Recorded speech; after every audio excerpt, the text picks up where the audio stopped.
Hi, this is Daniela, and welcome to Bestie Life, the podcast, where we help you stop burnout now. If you're tired of running on empty, juggling all the things, and wondering when your life is supposed to feel better, you're in the right place.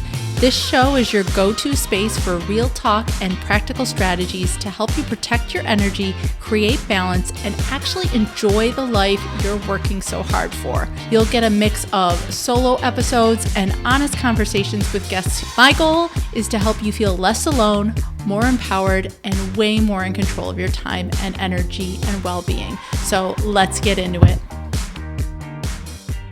Hi, this is Daniela with Bestie Life, the podcast, and today you're going to get the opportunity to meet Lindsay Yellin. She is a sought-after leadership coach who's transformed her own advertising career into a passion for developing exceptional leaders. She has a unique approach that really focuses on self-connection, as well as she believes that before you can lead others, you really got to tune into yourself. And so she's going to help us and others uncover their core values, as well as what some of those hidden success blockers are, so that they have the clarity and confidence to maximize their impact. So thank you so much, Lindsay, for joining us today. Thank you so much for having me. This is honestly such an honor, Daniela, to share this with you. So thanks. I'm excited to dive in. So, you've obviously been through this transformation yourself on your own journey. So can you share a little bit more about your story and what you've been through? Yeah, absolutely. I'd love to. And I started in advertising and I climbed the corporate ladder quite successfully for many years. And I was doing what I thought was everything right. And I was climbing, reaching these milestones that made me feel like I was successful and confident, but something always felt like it was missing. I like to think of it as like a career ache, and a lot of the clients and people I talk to might have different names, but something similar where there's like this kind of ache of there's something missing or I'm meant for more, but I have no idea what that is. So I spent a lot of my early career like honestly just exploring of like maybe I need to move into a different capability within advertising. I felt like I was spending so much time talking about what everyone else is doing beyond trying to think about just what I was doing within account management of advertising. And so that's to kind of set the stage of where I just felt uncertainty early on. And I even had a moment I remember very vividly in my career where I was a junior account person. We had a big account, like big launch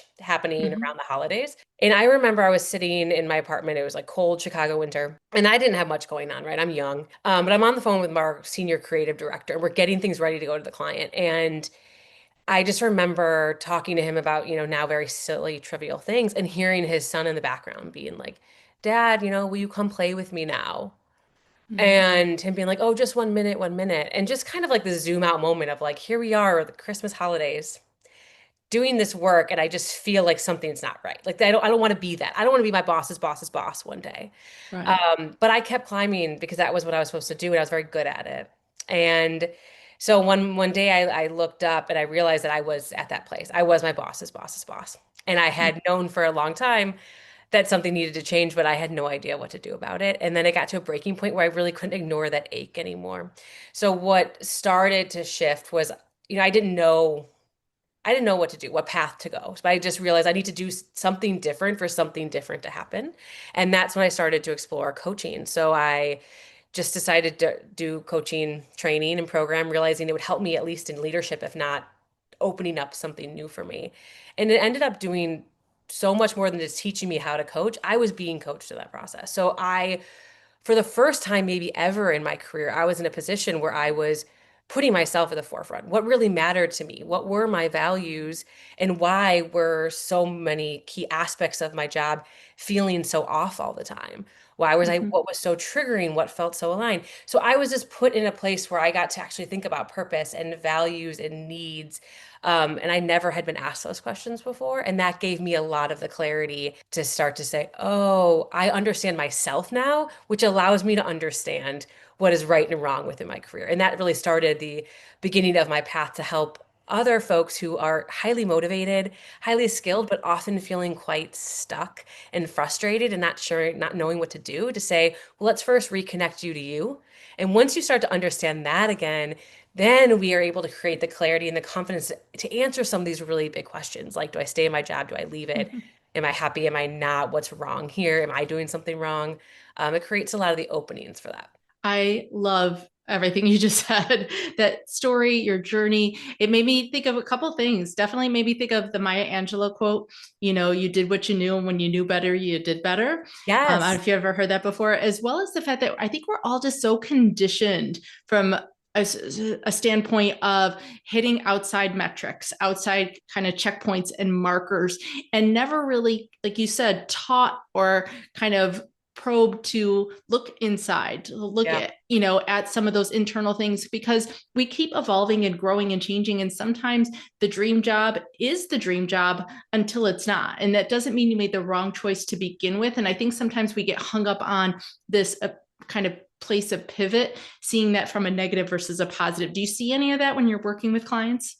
Yeah. And I want to build on what you said, Danielle, because I thought that was so beautiful. And it's not that we're just, it's also, yes, and this, looking at the success factors, these external success factors. I think we also look external for validation, for confirmation, and for guidance. And Mm-hmm. we forget to check in to say, but wait, is that actually still true for me?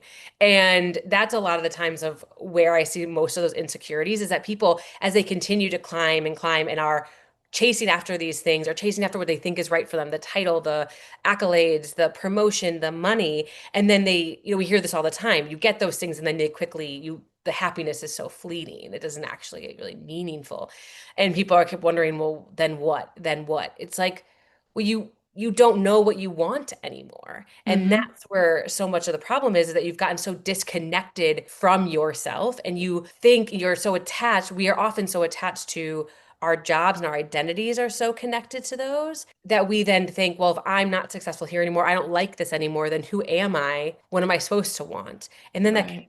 just lead to so much confusion and angst that we carry around with us throughout our whole day, across our whole life. Yeah, that rigidity almost holds us back from allowing ourselves to continue to grow into different versions of ourselves, where maybe who you were at one point, you've grown into somebody else, and that's okay. I think that's natural.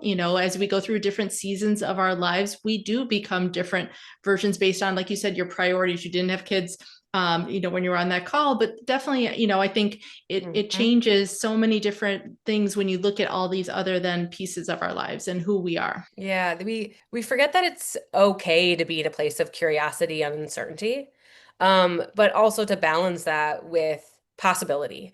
I think we are often very much controlled by fear, and I think right now within our society, rightfully so, there's a lot to be afraid of. People are just, the job market is very, there's a lot of things, right? We could go on all day. That is creates a lot of fear. And I think that that's where often folks come to me that they are being driven by fear versus I really tried to shift the mindset to say, what would be different if you're driven by more possibility? Because if you're looking out from a lens of fear all the time and what's the worst thing that can happen or what is wrong with me or what if I don't do this, then you're kind of creating a path for yourself that is fear driven.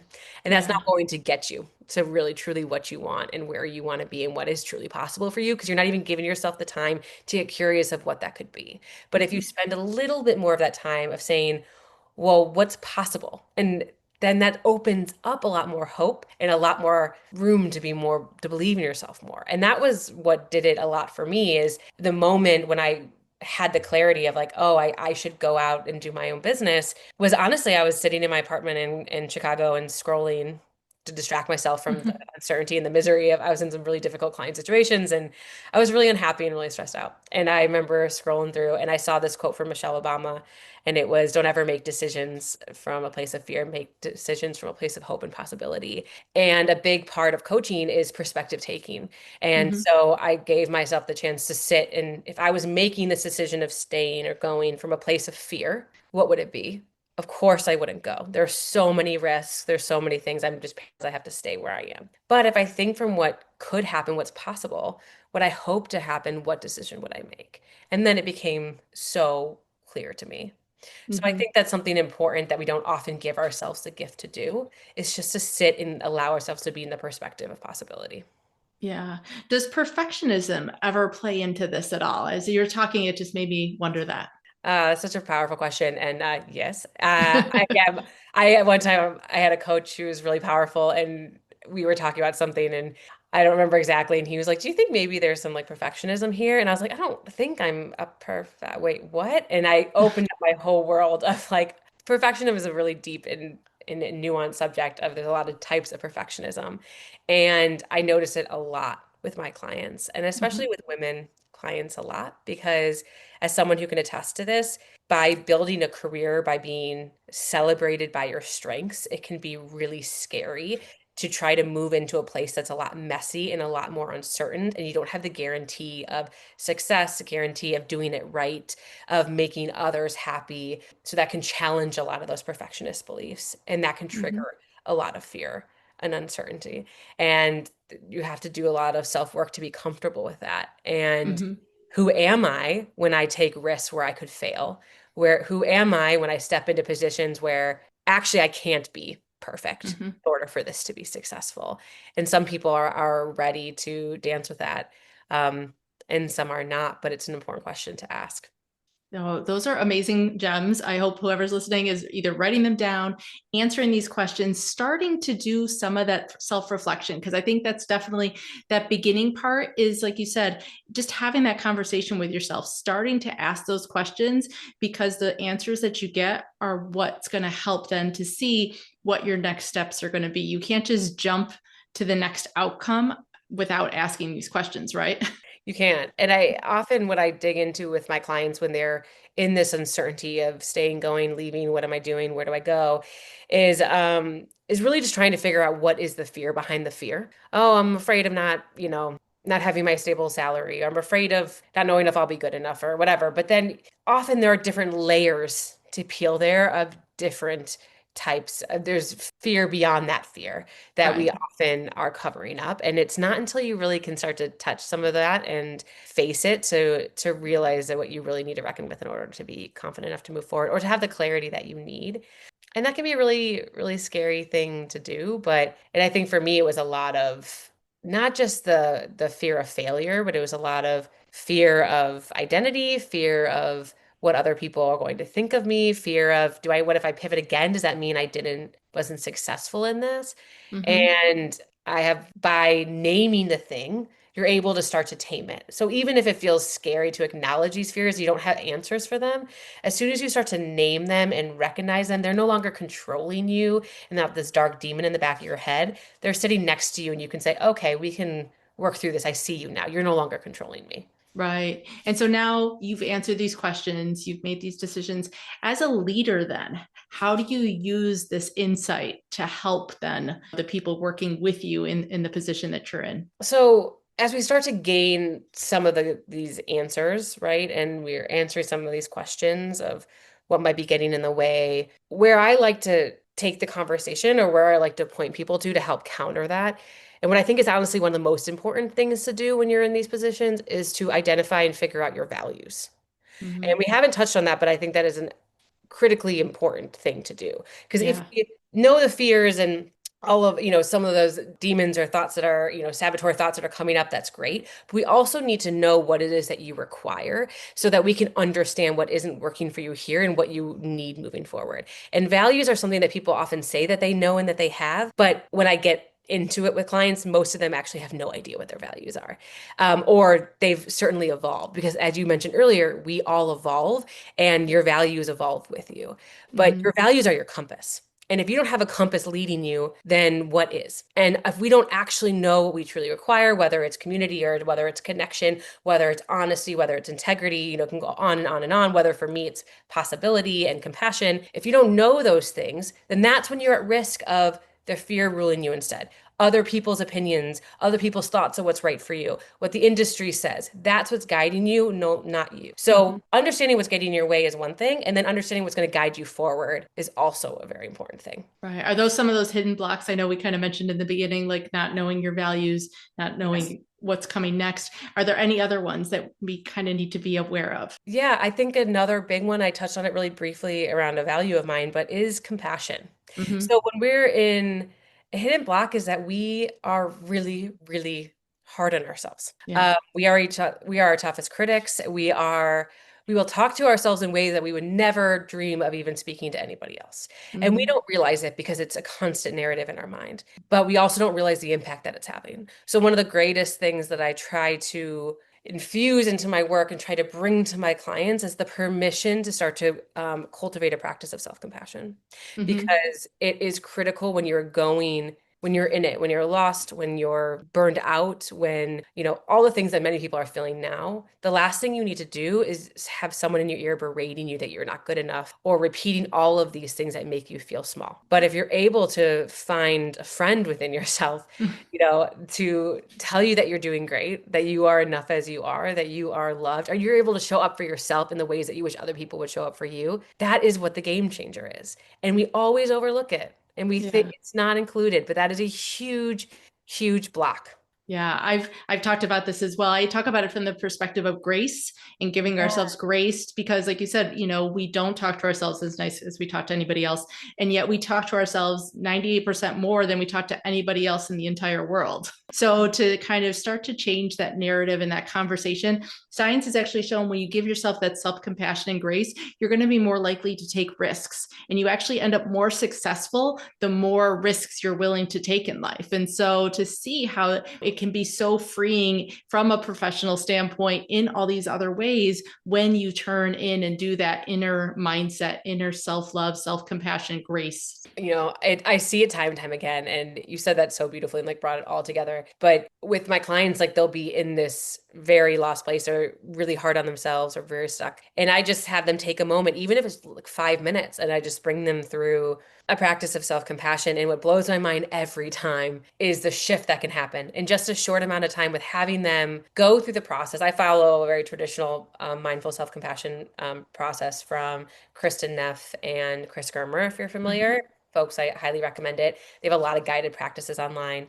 And I'll just guide them through that. And it's all about feeling in what the difficult thing, naming it for what it is, tapping into common humanity of like realizing that you're not alone in this experience, and kind of diffusing some of the shame that we can often carry. And then offering yourself compassion, sometimes using the guide of, or the prompt of, if your best friend was sitting next to you, what would you share to them? And Mm-hmm. it is just incredible how the nervous system settles and their perspective totally flips and they Mm-hmm. gain so much of that aha, and they're able to tell themselves exactly what they need to hear. And it's able to allow us to move forward into such a greater place of, okay, so then now what, now that we've quieted that voice down and we invited in this one, now what's right and what's possible. So if you're able to Mm-hmm. do that for yourself, especially in the really difficult moments, that is a game changer in changing how you lead and changing how the clarity and knowing what's the risks you're going to take within your career, and how you're modeling also self-leadership for others around you, which I think is really Mm-hmm. critical.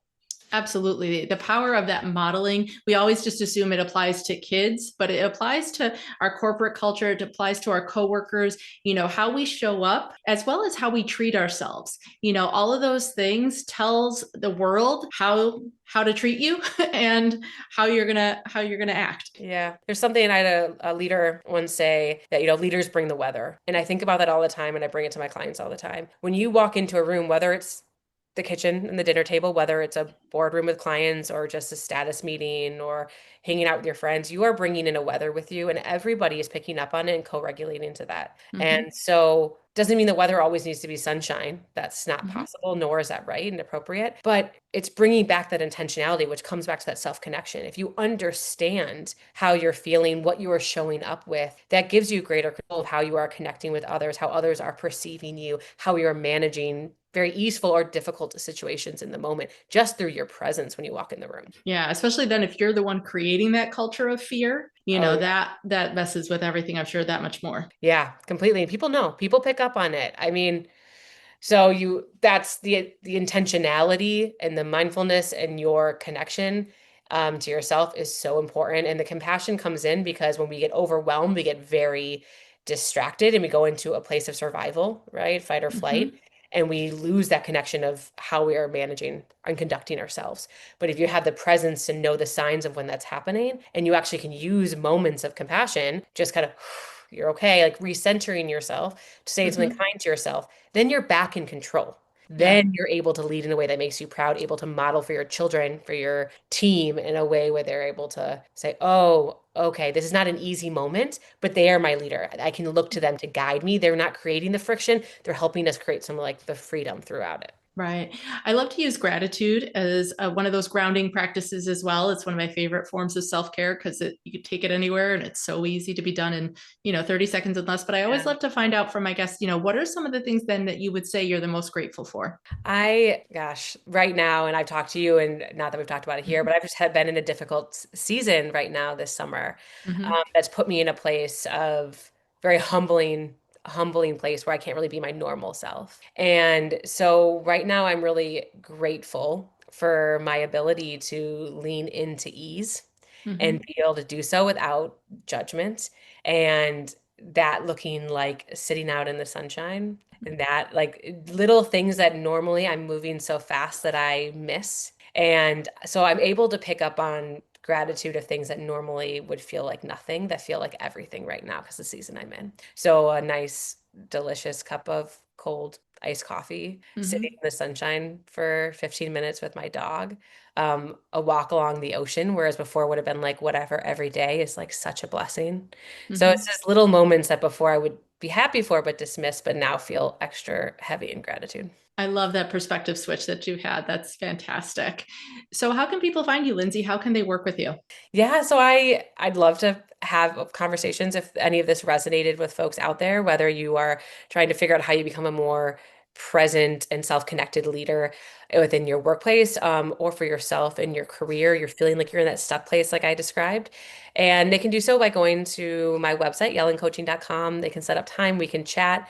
I have a newsletter that they can join, Grounds for Growth, which you can find on my website as well as on my Instagram, where I share leadership insights and inspiration every week to your inbox if you want to get to know me and hear a little bit more in a more easeful way. And I'm also a facilitator and speaker. So I work in the corporate space right often and helping leaders lead from a greater place of curiosity, courage, and compassion. Awesome. And all those links will be live in the show notes below. So thank you so much, Lindsay, for sharing all of your insights and wisdoms, those amazing questions to start your own kind of self-reflection. I can't thank you enough. Thank you so much. This has been such an honor. What a treat. Thanks so much for hanging out with me today. I hope you got something out of this episode that really made you feel seen, supported, or just a little bit more grounded. If you have any questions or thoughts, I'd love to hear from you. And if you're up for it, please leave me a 5-star review. That will help more people find the show and join this community. I'll leave you with 2 of my favorite quotes. Alone we may be strong, but together we're stronger. And when we support each other, incredible things happen. So let's keep showing up for ourselves and each other and maybe even have some fun while we're at it. I'll talk to you soon.